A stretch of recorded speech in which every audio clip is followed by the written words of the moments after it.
There is a reason that a certain sect of Republican Christian man believes that allowing women to vote ruined this country. Because they know that we can change this country. They know that if we realize that our strength lies in unity as women, their jobs are over. Donald Trump placed 3 far-right extreme Christian nationalist judges on our Supreme Court. And those judges lied during their confirmation hearings when they said that Roe was settled law and they wouldn't touch it. And then, just like the liars we knew they were, they turned around and ripped a woman's right to choose away from her after having it for more than 50 years.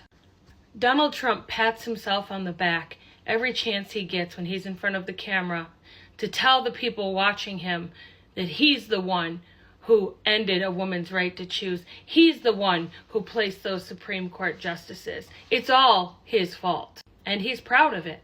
Kamala Harris has been fighting for women's rights and reproductive rights literally her entire career. Kamala Harris is committed to restoring Roe and giving women back the right that was so violently stolen from them.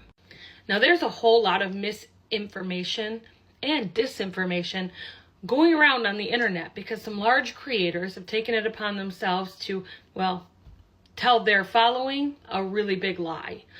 And that is that it is Joe Biden's fault and Kamala Harris's fault that women don't have their reproductive rights because, they're in the White House. They should have fixed it. So while you and I both know that that's not true, let me explain to those watching who may not understand how this works, exactly how it works. You see, there was a law in place that gave women the constitutional right to make choices for her own body. And when Donald Trump placed those 3 extreme Christian judges on the highest court in the land, they took that constitutional right and said, it's not constitutional. We got to leave it up to the states. And in order to restore that law, all parties have to agree, including all of Congress, which includes the House and the Senate, and then the president has to sign it. And right now, we don't have a Congress that agrees.